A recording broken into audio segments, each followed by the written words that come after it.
Good afternoon. So, today is March 24th, 2025. I had to think about that for a minute. After the weekend, I'm always like, I'm not sure what day of the week this is. And I love Mondays actually.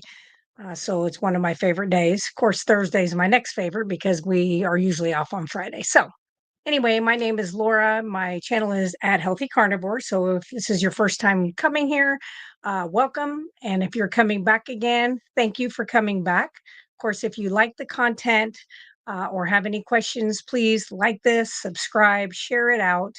And ask questions. I will try to answer everything I can. I am not a physician. I am a registered nurse. So my background is I am an RN. I have been a nurse for over 22 years now. I have done every type of nursing there is except for pediatrics. Not my forte, not my thing. So, love babies, love little kids, just not sick ones. So, I started keto in 1991, and then I transitioned over to carnivore in 19. And then 3 years ago, I transitioned to lion, which is the ruminant meats that are in carnivore, salt, fat, water, the occasional fermented pickle, occasional fermented like sauerkraut, occasionally if I feel like I need it. Hey, Dawn, I see you're back. Good for you. You were really early. Hey, Karen. Hey, Renee. Good to see you. Hey, T. Yes, happy Monday. I love Mondays. I really do. So, tonight's talk is, I mean, it's a big deal out there. So I'm sure some of you on here will have some of this stuff going on, or about everybody's going to know somebody that has some form of arthritis. So first, I'm going to go over the four types that they consider to be under the arthritis, little category. Because boy, the medical field loves categories, don't they? So I'm going to go over those first. I'm going to go over next the tests and ways to find if you have these things. And then, of course, I'm going to go over some of the things that you can do, such as foods that worsen this type of issue and the foods that can help that. And then I'll go a little more in depth. So let's see. So Renee says, pulls up a chair in the front row. I know. I wish you didn't have it. Yeah, definitely. Elizabeth, hello. Yes, you made a live. That's excellent. Every Monday at 5:30. And I try to keep this to a half an hour. There's times I'm just a little bit under that, and there's times I'm a little bit over it, but I don't even want to hear me talk for an hour or 2 hours, other than Dante's video. His interview, I feel like that was a pretty good interview. I had a good time. And he's such a kind-hearted person. Him and his wife are very nice, and his dog Sam. I can't remember the other dog's name. I remember Sam from when he rocks and stuff. But that was a good interview. I had a good time there. So, first type of arthritis that we're going to go over, which I think about everybody knows somebody with this osteoarthritis. So it is considered the most common type, okay, in the United States, actually worldwide, but United States, it's really bad. It is caused, they say, by wear and tear on the joints over time. It leads to cartilage breakdown, pain, stiffness, and reduced mobility.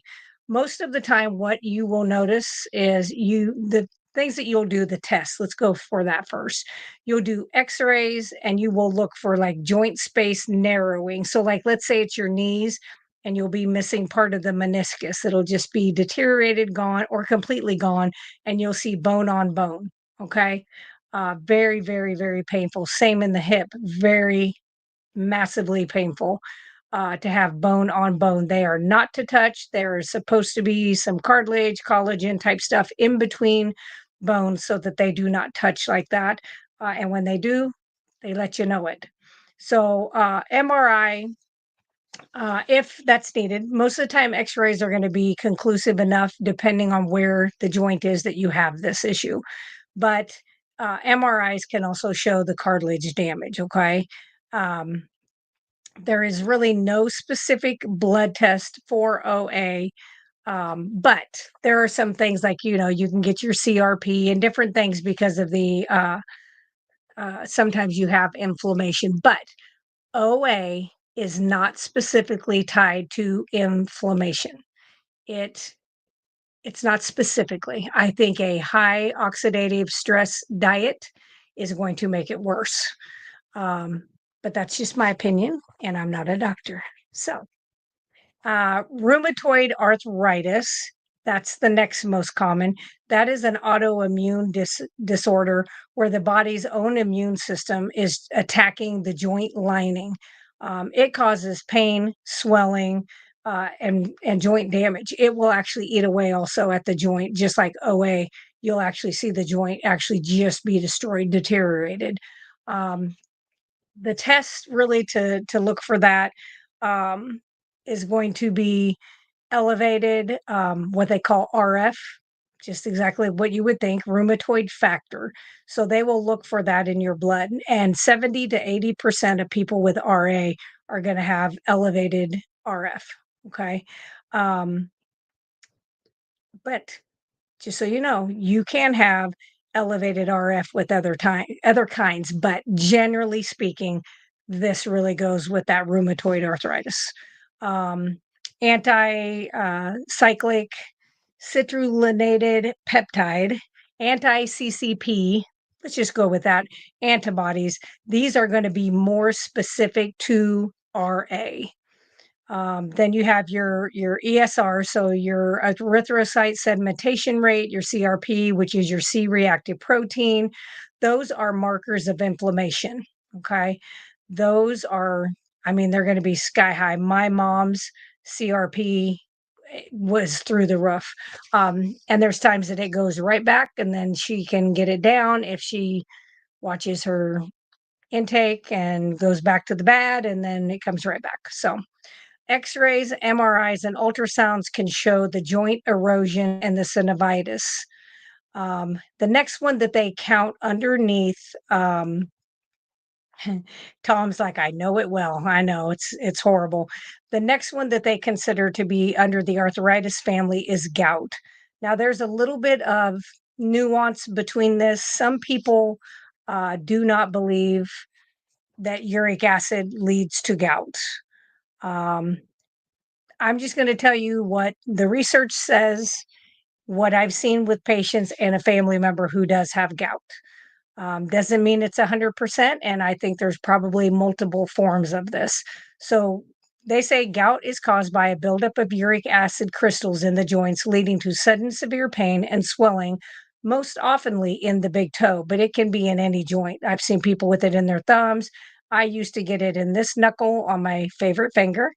And it would just, I would pick at it until I'd cut it open. Let's just be honest, I'm a nurse. So I would cut it open and it would have little gel looking like clear, and it would look like little crystals in there.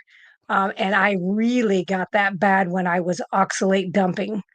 That's how I was like, boy, I am still doing that because I get these itchy spots right here on my knuckle. And I'm like, what the heck? I haven't been like weeding or around poison ivy. And that's what it was. It was horrible. It was not good. So tests for gout, if you want to believe in the uric acid, is serum uric acid levels. High levels suggest gout, but not always definitive. Joint aspiration, which is painful. That is where they take synovial fluid and do an analysis on it. It identifies needle-shaped, negatively bifrigate urate crystals confirming gout. That's what they say. X-rays, ultrasounds, and CT scans can show uric crystal deposits and joint damage in chronic gout. Um, I've had some people go, has nothing to do with uric acid. And I'm like, all I can tell you is I have a brother in law who every time he has a flare, his uric acid is through the roof. When he is careful and stays away from celery, certain types of high processed foods, not meat, not even processed meats, then his uric acid level goes down and his flare goes away. So who knows? But I'm just telling you that that's how it works for him. So, um, let me see. I just want to look at something. Yeah, Renee, your hip. I know, I hate that. I'm glad the other hip healed without you having to have surgery. Yeah. Thank you, Tom. Let's see. Renee says, "Yep, thanks for the reminder." Oh, hey, Tara. So the next one is one that I see in this area a lot. Okay.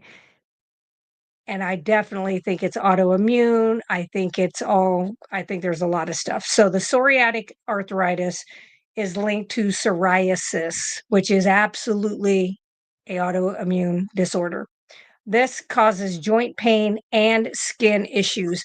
So you'll see a lot of people will have that over their elbow joint and it'll just be red and inflamed, not swollen necessarily like bursitis, but it'll just be like a skin irritation, or you'll see it on their hands, your knees, any of that area. And they've got the psoriasis over the top of it. It's really crazy. So it's a mean one. So the way to find that psoriatic arthritis is a PSA test, not the same as it's large P, little s, big A, PSA, not the same as for your prostate. So don't get those confused. They are different body parts altogether, right? So, no single test they say is definitively. You really have to have a couple of these and then your symptoms if they're paying attention to both. So one of the tests is HLA-B27 blood test. Another one, of course, is the ESR and the CRP, so the SED rate and the C-reactive protein, and that's due to that inflammation that's coming from that. X-rays, MRIs can show damage. It literally looks like a pencil in a cup. The deformity and the inflammation where the tendons attach to the bones, it really does look like that. It comes down to a point. It's really weird how it does that. Skin and nail exam. So psoriasis on the skin or pitting in the nails can be another diagnosis tool that they use um, to diagnose that. So isn't that crazy? I have seen the pitting in the nails on people. I've seen the half moon. I've seen the little white zinc. I've seen the thyroid nails. I've seen the respiratory. I mean, I always look at patient nails, eyes, mouth, all the things that they used to do back in the day, and you always can see it. Always. Thank you, Renee, for becoming a new member. Awesome. Oh, thank you. Um, and then GFG Homestead says, hello, everybody. Hello. Good to have you on here. So, the symptoms that go with these arthritis, as all of us probably know, include joint pain, stiffness, especially in the morning, swelling, decreased range of motion.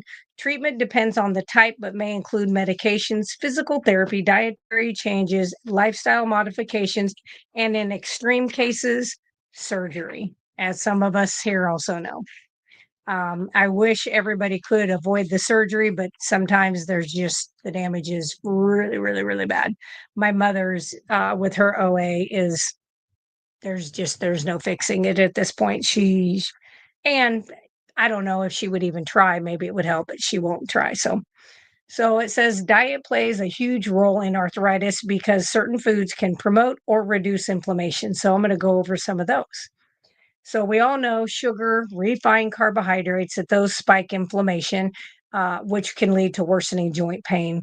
Vegetable and seed oils, so like your soybean, corn, canola, cottonseed, rapeseed, any seed oil is going to be very high in omega-6 fatty acids, which cause inflammation, 100%. Processed foods often contain trans fats and additives that trigger inflammation. Now, for myself, and I don't know, maybe some of you guys have this, maltodextrin is inflammatory to me. If I have something, and I won't name a product because I know a lot of people use this product and have no issues with it, but I took it for a very short time and immediately had the inflammation in my hands. I had stuffy nose. And then it came out that the amount of maltodextrin in it was extreme, like 400 times higher than what was stated. So I did react to that. And I knew it before anybody said, hey, this is what it is. I was like, It has to be. That's the only thing in here that would cause that. Um, so I did have to change to a different brand.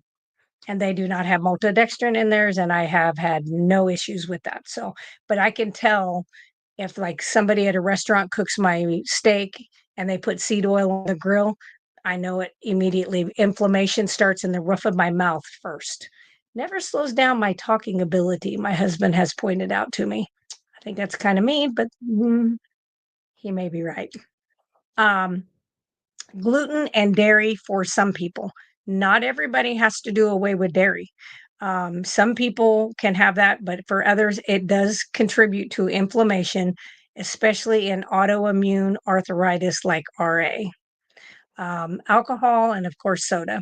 So, increase uric acid levels, especially in gout, and promotes joint inflammation. Foods that can help arthritis are fatty fish, so salmon, sardines, mackerel, any of the fatty fish, because they are higher in the omega 3s. Those help reduce inflammation in the body. Grass fed meats, if you can get them. If you can't, grain fed is going to get you where you need to go. It may not be as quick to get there, but it will. Organ meats, because they are nutrient dense, they are anti-inflammatory, especially on carnivore or keto diet. Bone broth and collagen. We've all talked about bone broth and collagen. I think everybody on here would know that that is very supportive to joint health and helping repair cartilage. Eggs and butter provides healthy fats, essential nutrients without inflammatory additives.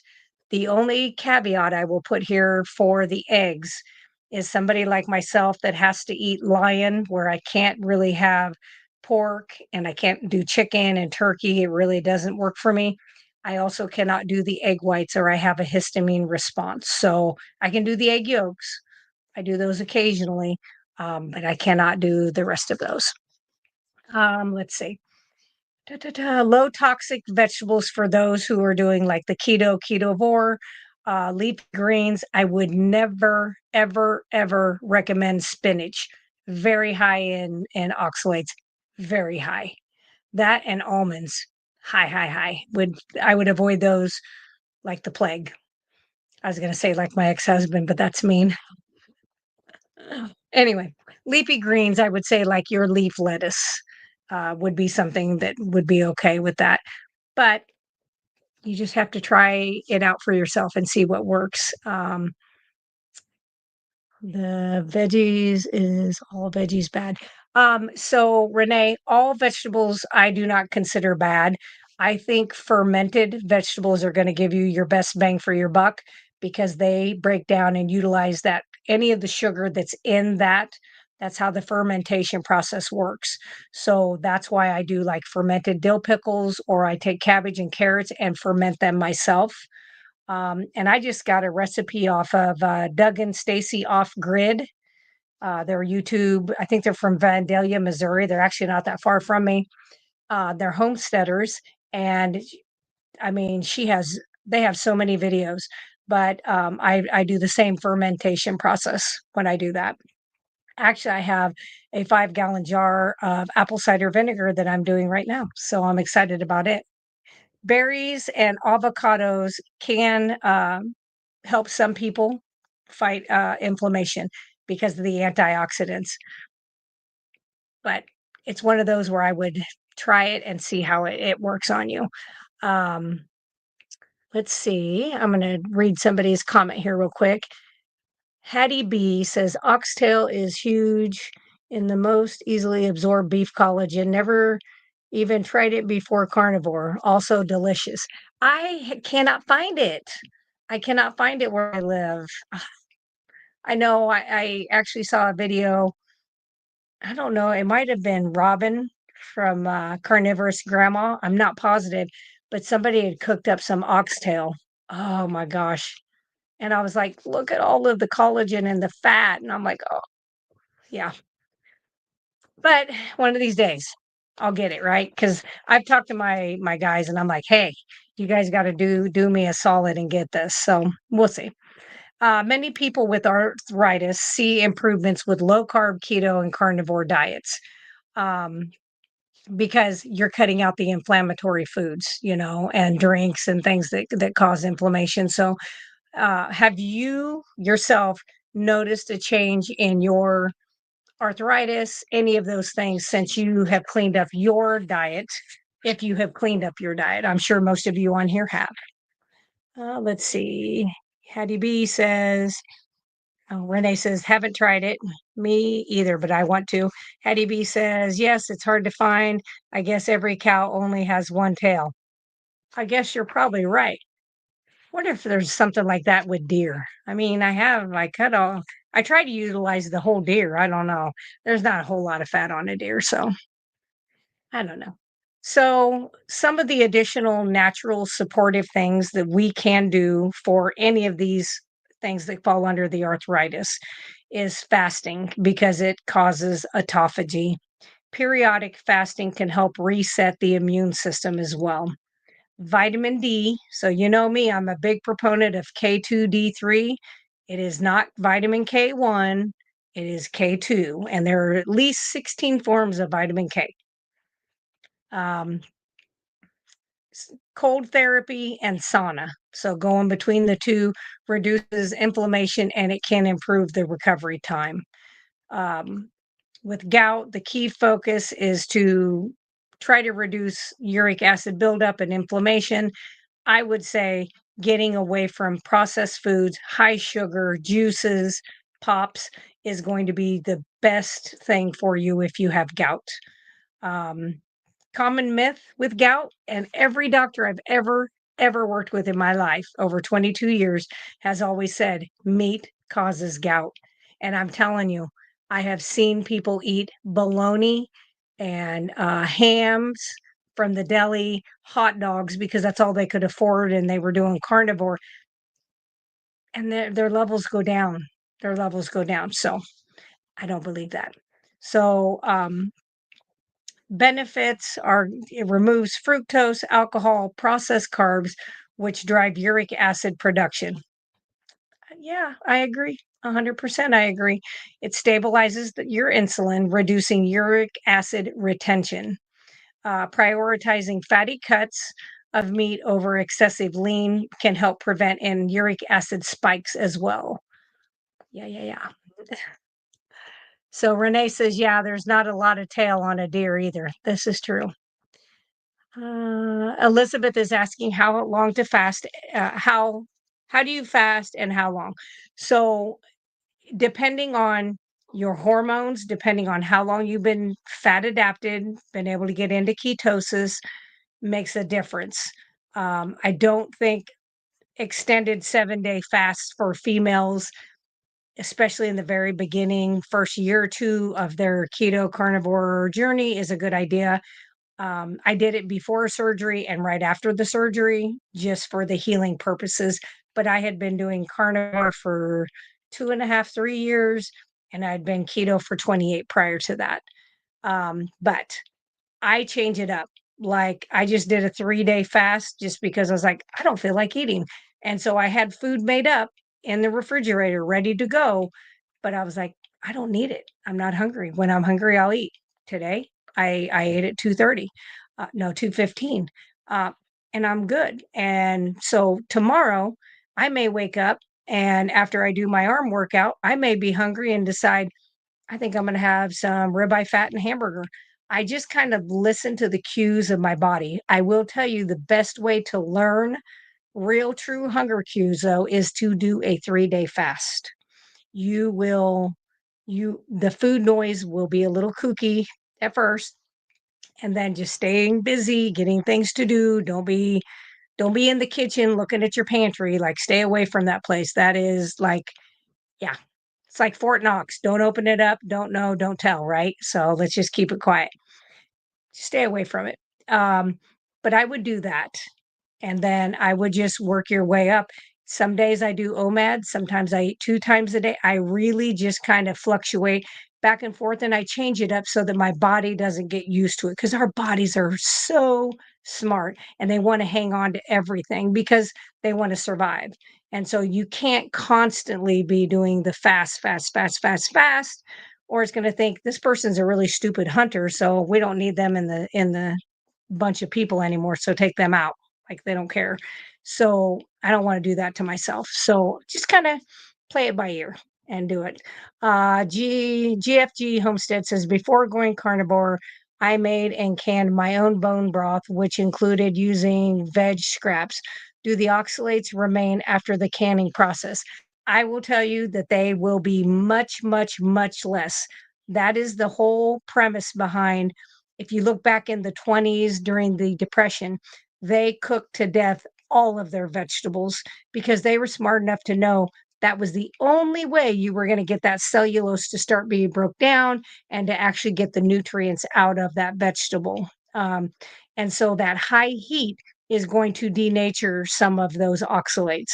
So I wouldn't throw it away. I probably wouldn't necessarily be the thing I would drink, but you can try it and see if you have any reactions to it. You know, that's the best way to know, because you can always give that away to people who tolerate vegetables or like vegetables. I don't like vegetables. So, yeah.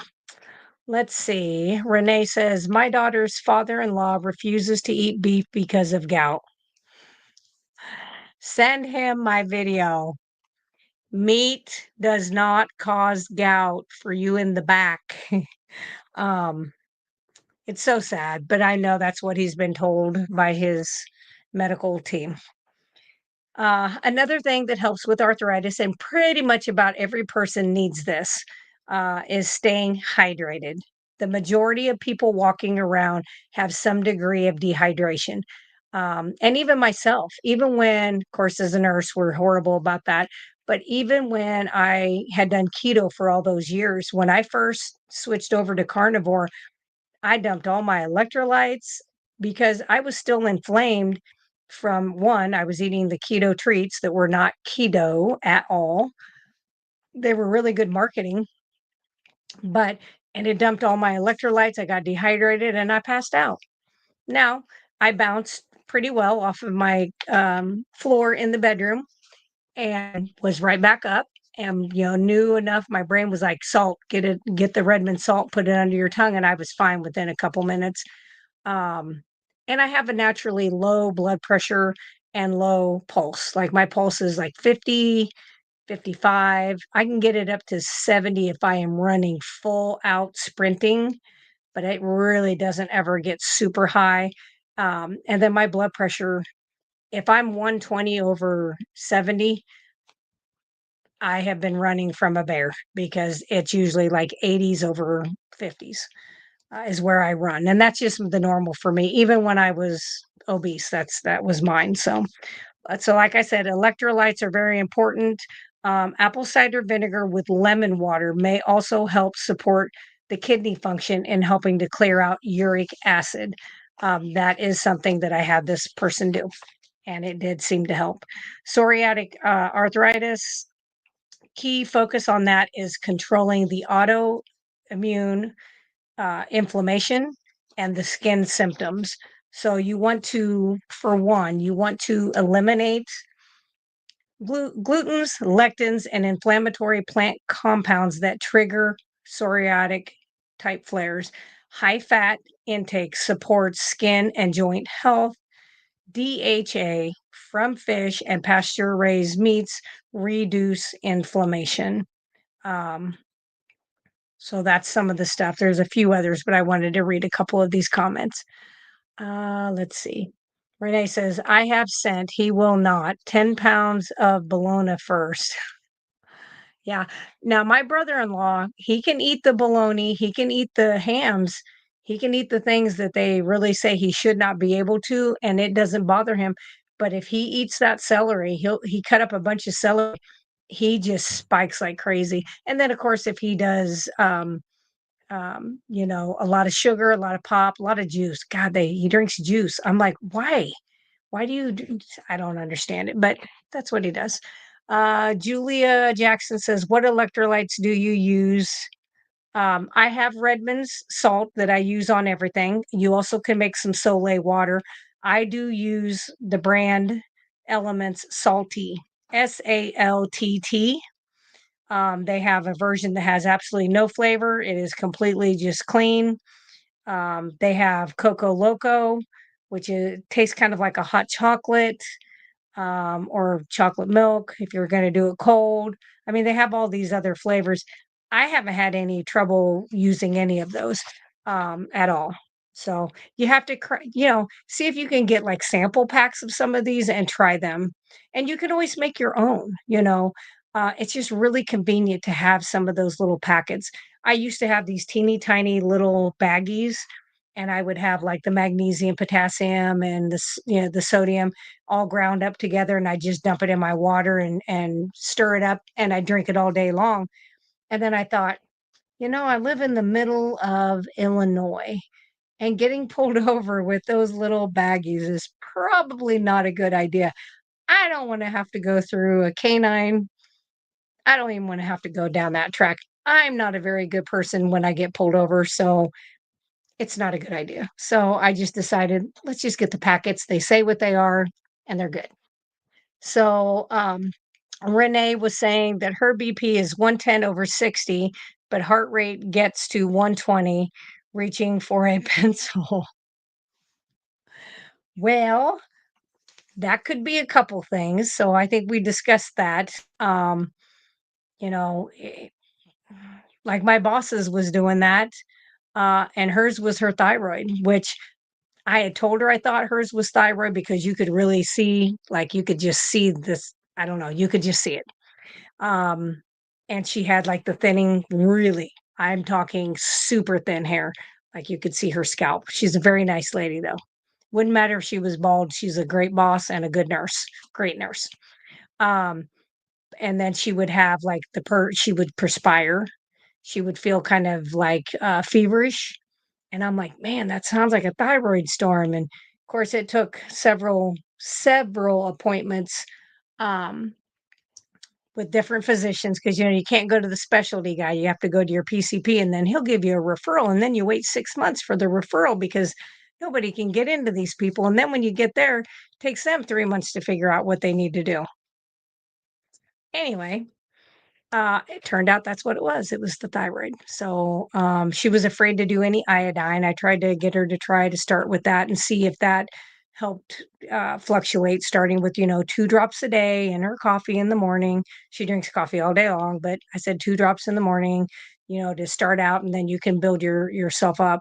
And she was afraid to do that. So now she's on. I am trying to think. Well, they ended up doing an ablation. Hear this. So, for any of you who don't know this, when you have nodules, you should always have a biopsy if you're going to go the ablation route. There should never be an ablation before they know what is there. Is this just scar tissue? Is this just overgrown tissue? Is this a cancer tissue? What is this? But I had said to her, I'm like, "You'll need to have," because she knew she was gonna be having an ablation within 3 months, and I said, "You will need to have, the biopsy so you know what you're dealing with." And she was like, "Oh, okay." Well, it got closer, and I was like, "When are you gonna have your biopsy done?" She goes, "No, they went ahead and just scheduled the, ablation." And I'm like, "You haven't had the biopsy." I said, "You can't they can't do that." Like, I'm not a specialist in this, but I would think they would know, you can't do that without having the other. And so literally the day before she was supposed to go down and have this done, I already had the day off of work planned, her ride to take her and everything. And the lady that called her from the surgical suite, was going over stuff with her. And I said, ask her about it. You did not have a biopsy. So she goes, hey, is it weird that I haven't had a biopsy, but I'm going to have an ablation? You'd have thought that, yeah, they about crap themselves. They were like, what do you mean? You can't have an ablation without this. So it started the whole thing. It took another 3 months for her to get that done. Of course, it was not cancerous, and that's great, but you don't want to go in there and ablate it if it is. I just was like, seriously, you should not have to fight so hard to get the care you're supposed to get. It just drives me insane, as you all know. So, uh, just a couple more things, and then I'll let you know what we're going to go over next week. And as always, if there is something you want me to go over on this channel, you let me know, and I will go through the ones that I've already kind of worked up. And if I don't already have it listed, it'll be something that I will throw in there, just so you know. An ablation on the thyroid is where they either take heat or cool and they do little needles into that site and they basically freeze it or they burn it. So it's just an ablation, kind of like the ablation. I don't remember. I think maybe you had, I don't know. I've had a lot of clients here recently, but it's kind of similar to the ablation they do inside the heart if you have AFib and they're trying to go for those ectopic areas. So that's what it is for. Yeah, T, it's very eye-opening. It's more infuriating. It's like, you better do your research before you allow anybody to do these things on you because they can just completely forget what it is. So another some of these other things I'm going to go over just really quickly. Benefits to help with this arthritis is going to be sunlight and vitamin D. Remember, Laura always says I should have it right here. K2D3. Everybody, as far as I'm concerned, and I'm not a doctor, I'm a nurse. Gelatin and collagen can support hair. That's something else. Um, every once in a while, and I don't know why, I get this hankering for like, I need collagen. I know that sounds stupid, but it's like I don't eat a lot of stuff that has collagen on the ends of the bones because I can't do chicken and turkey and stuff like that. Um, so I don't get a lot of that, but I will take Knox gelatin and I'll take a packet of my electrolyte flavored ones. Like I have this lemon lime one. I'll put that in there and then I will do, I think it's 1 cup of water and 1 cup of like club soda or seltzer water, just something like that. And then I put it in a little glass pan and it's about that thick. And then I cut it up and it's like little jigglers. And I'll eat a couple of those and get my collagen in that way. Of course, we know magnesium and zinc, which help with immune regulation. Low histamine approach, like I was saying, like I eat lion, which is low histamine. Some people benefit from reducing aged meats and fermented foods.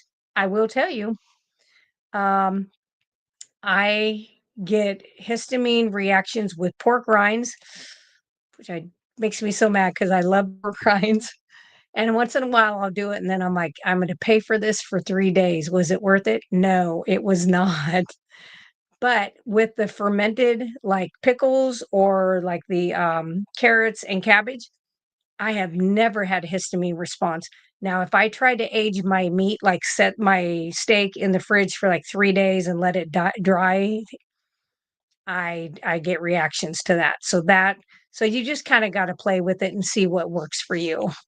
Let's see. Hey, Simpson, there you are. That's okay. You can always go back and watch your replay. Let's see what brand K2D3. So the brand that I use, I could reach in there, but I have all my candles and stuff on top of there because I made a whole bunch of candles. It's called Deal, Deal, and I do get that off Amazon. It's a little gel cap, little teeny baby, looks like a Teflon pearl, or a little baby vitamin A. It's just a gel cap.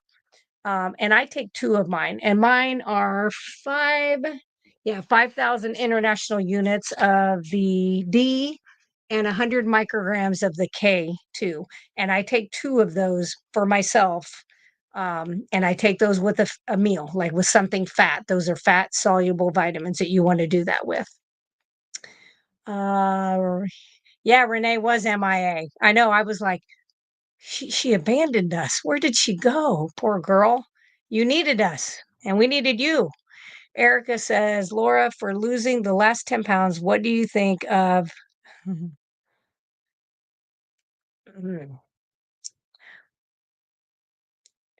I'm trying to think how to say this PC. I think you can try that and see if that works.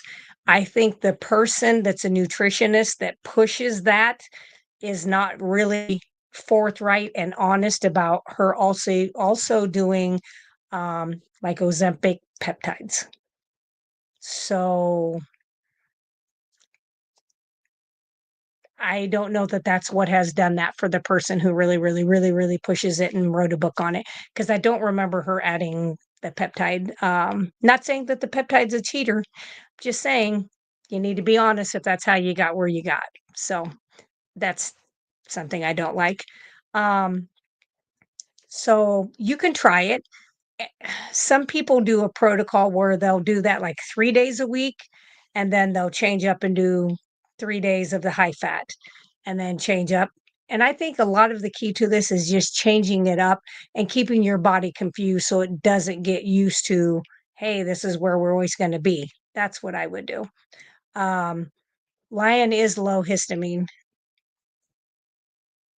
Since, aged in I thought meat since age yeah, and not all meat is aged, to, certain amounts of time. Some is, some isn't. Most of the stuff I get is not aged. I have to be careful with that. But Lion Diet itself is low in histamine because I do, like, just the beef, the deer. My deer is cut immediately, well, I shouldn't say that. I do let it hang for a few days, to allow the breakdown of the tendons and stuff. But I try not to do like I said, where I set it in the fridge. I used to. I'd set it in the fridge on top of like a little grate on it and then a plate underneath of it. And I'd set it in there for 2, 3 days and my knees would get a little sore and my knuckles on my hands. And I'm like, what the hell?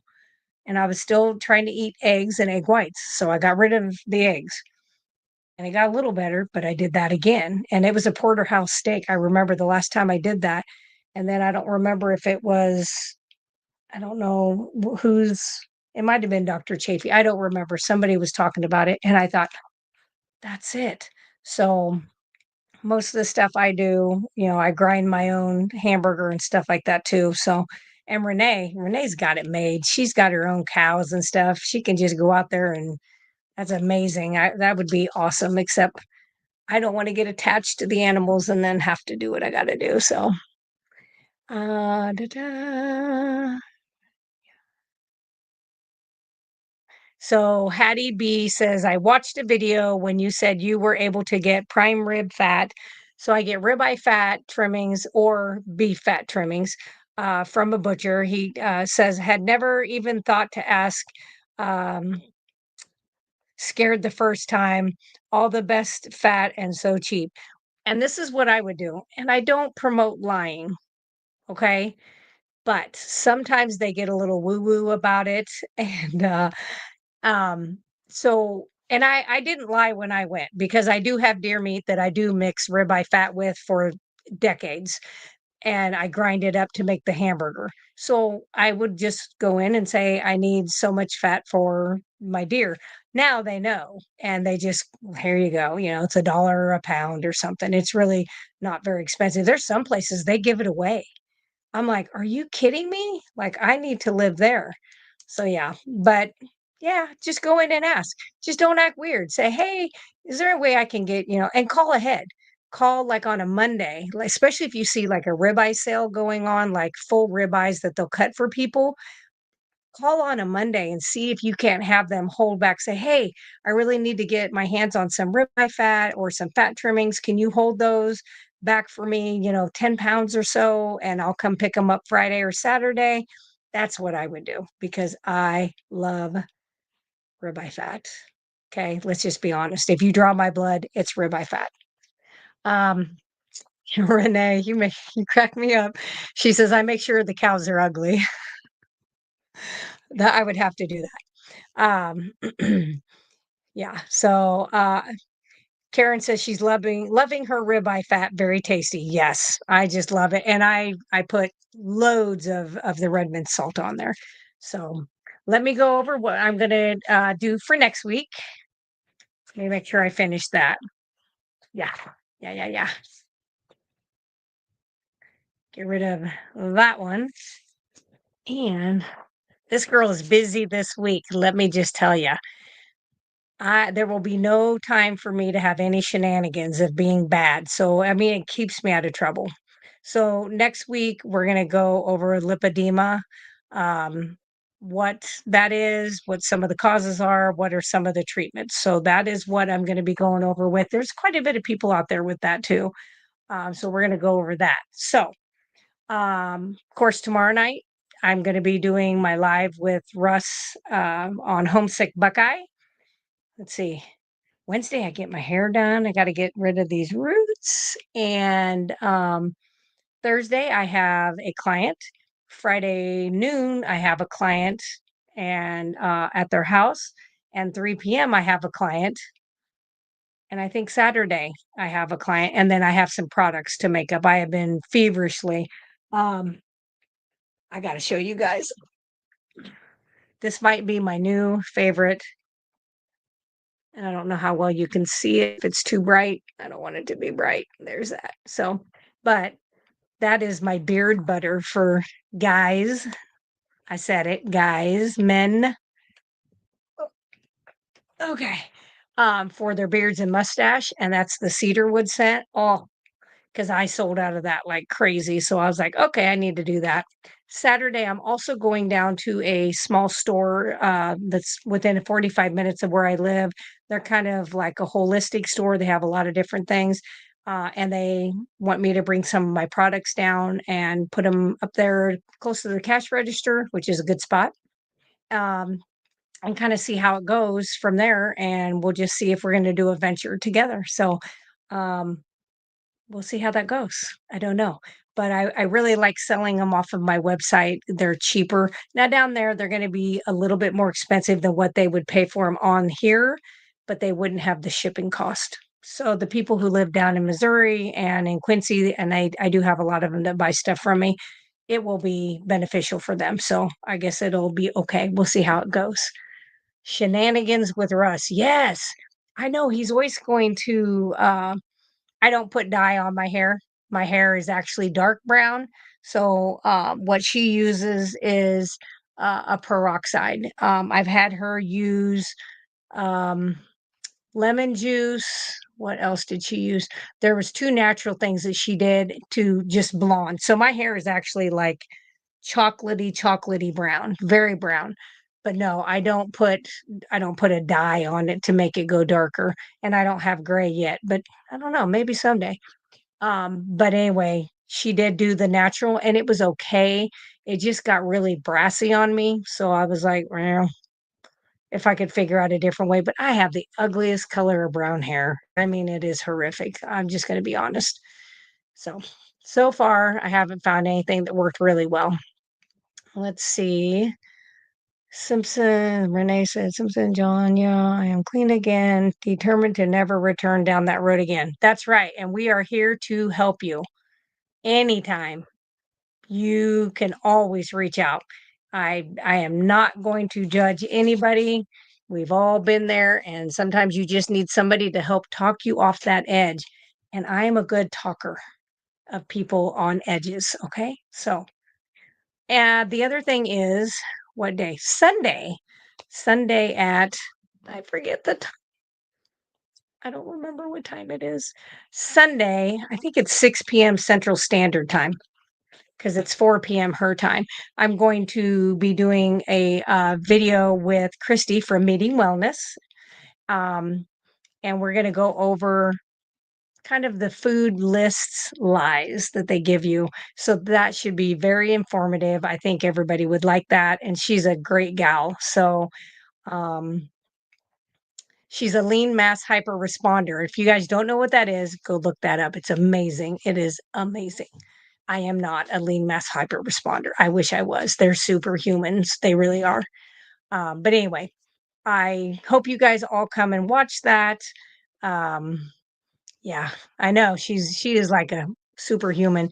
Anyway, I hope you guys come watch that. I hope this was helpful. I hope it made sense to you. Sometimes I get a little off into I'm going to say right field, not left field. I'm going to say right field. Um, sometimes I get off in that field. But anyway, if you like this, please do so. Share it out. If there's somebody that has arthritis, gout, any of those issues that we went over, share that with them. And then, of course, if you subscribe, if you hit the little notification bell, anytime I come on here, it will tell you that I'm here. And you don't have to watch, but you could if you wanted to. So I will bid you guys farewell. Thank you guys for watching. And like I always say, meet, heat, eat, and repeat.